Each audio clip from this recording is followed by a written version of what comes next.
망령 때에 얻은 재물은 줄어갑니다. 손으로 모은 것은 늘어갑니다. 망령 때이라는 것은 어떤 망령 때에 얻은 재물은 문자적으로 단번에 쉽게라는 뜻이죠. 요행을 해서 얻는 재물, 또 힘써서 수고하지 않고 불의한 방법으로 얻은 재물을 말합니다.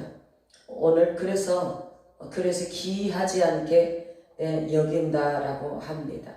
그런데 자기가 열심히 뼈를 깎고 손으로 수고해서 땀을 흘리면서 수고해서 얻은 대가는 굉장히 귀하게 여깁니다. 그래서 함부로 쓰려고 하질 않아요. 아끼게 돼요. 왜? 낭비하지 않게 됩니다.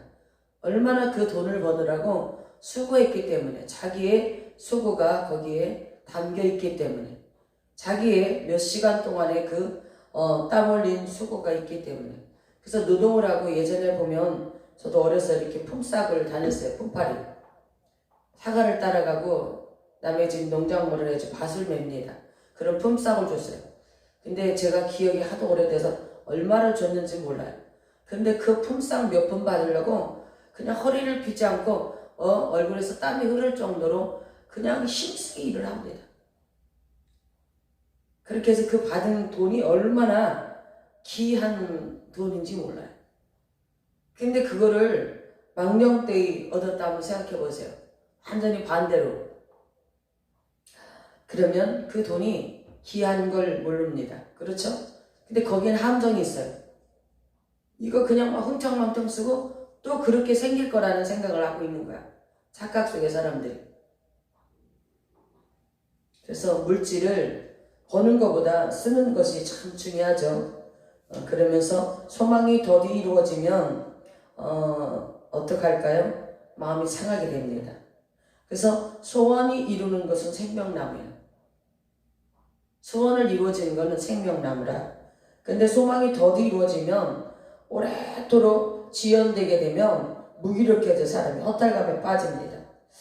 그래서 우리는 소망이 하나님 너무 오래지 않도록 이루어지기를 기도해야 돼요. 너무 하나님 오래지 않도록. 오랫동안 이루어지지 않으면 사람이 지쳐버리고 낭망하게 되죠. 그래서 하나님, 제가 견딜 수 있을 만큼만 길게 하시고 하나님 소망이 이루어지길 원합니다. 그렇게 기도하시길 원합니다.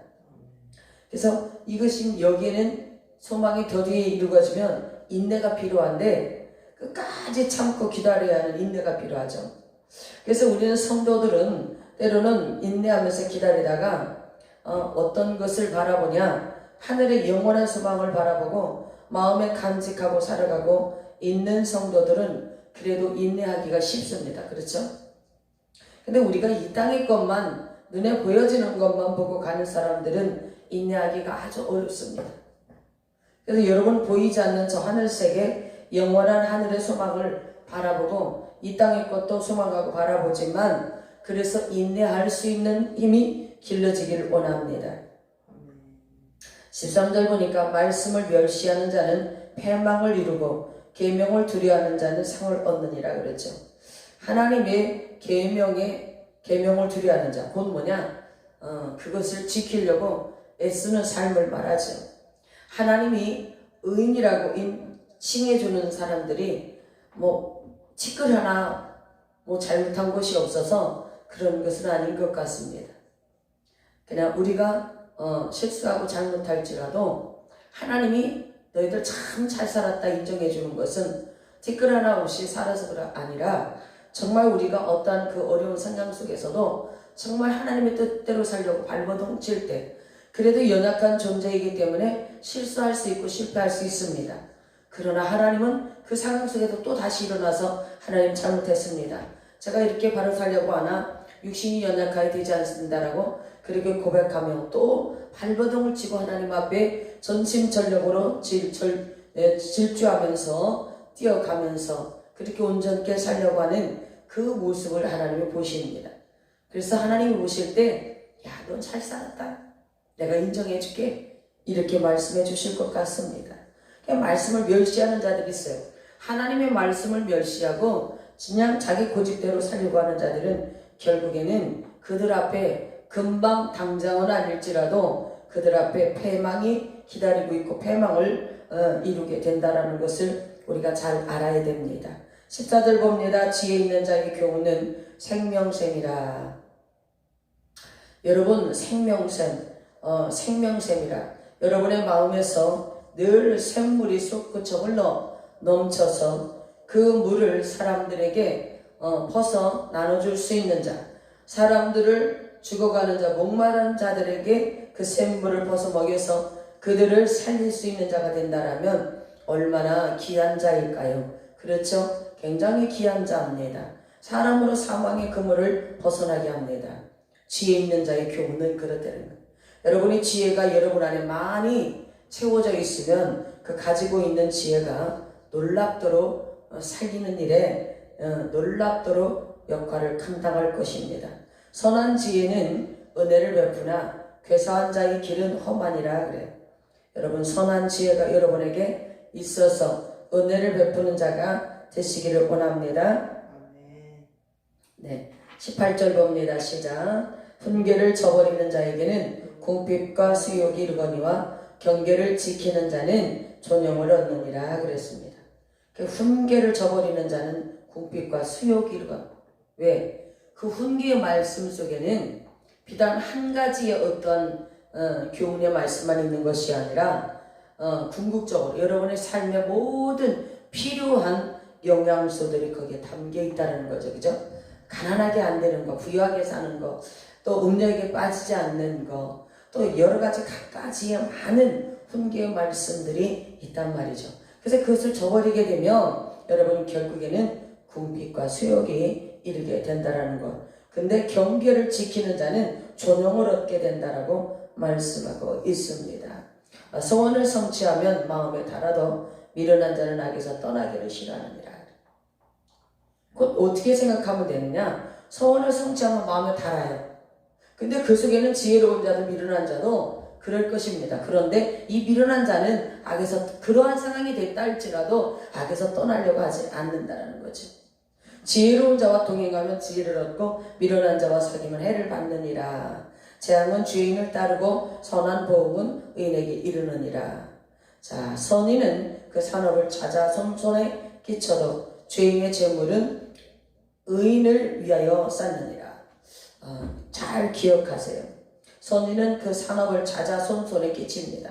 그런데 죄인의 재물은 자기가 그걸 쓰지 못한다는 거죠. 의인을 위하여 쌓느니라 그래요. 23절에 보니까 가난한 자는 밭을 경작함으로 양식이 많아지거늘 혹 불의로 인하여 가산을 탕배하는 자가 있느니라. 가난한 자는 밭을 경작을 합니다. 그래서 양식이 많아질 때가 있어요. 그죠? 양식이 많아지는데 그것을 잘 관리하지 못하고 불의로 인하여 가산을 탕배하는 자가 많아요.